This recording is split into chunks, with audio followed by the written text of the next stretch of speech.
Hi friends, இன்னைக்கு புதினா சாப்பாடு பார்க்கலாம்.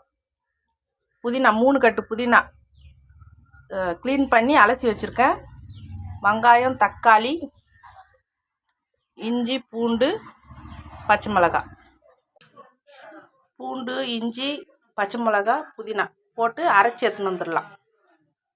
இந்த அளவுக்கு பேஸ்ட்டாக அரைச்சி எடுத்துன்னு வந்துட்டு இப்போ செய்முறை பார்க்கலாம். குண்டா வச்சு காஞ்சிச்சு எண்ணெய் ஊற்றிக்கலாம்.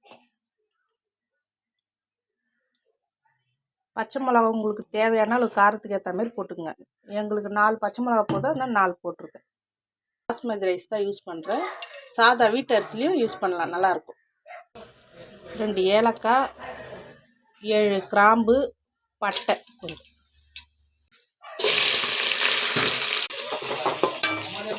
வெங்காயம் நல்லா வதங்கட்டும். வெங்காயம் நல்லா வதங்கிச்சு. இப்போ அரைச்சி வச்ச பேஸ்ட்டை ஊற்றிக்கலாம்.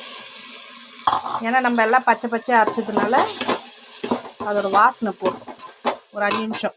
இஞ்சி பூண்டுலாம் புதினாலே போட்டு அரைச்சதுனால நம்ம தனியாக போட வேண்டியதில்லை. இப்போ தக்காளி போட்டுக்கலாம். சாப்பாட்டுக்கு தேவையான அளவு உப்பு, மஞ்சத்தூள் 1 ஸ்பூன், சும்மா அரைப்பதம் வெந்தால் போதும். தக்காளி 3 ஸ்பூன் தயிர் ஊற்றிருக்கேன்.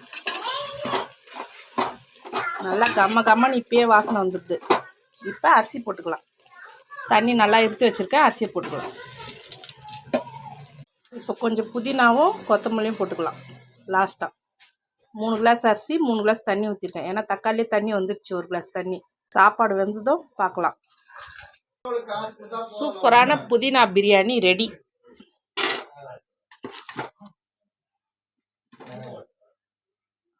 செம்மையாக இருக்குது பாருங்க சாப்பாடு.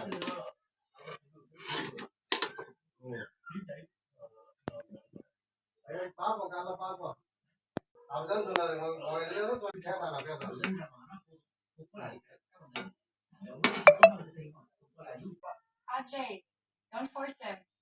Take him to the store and get him.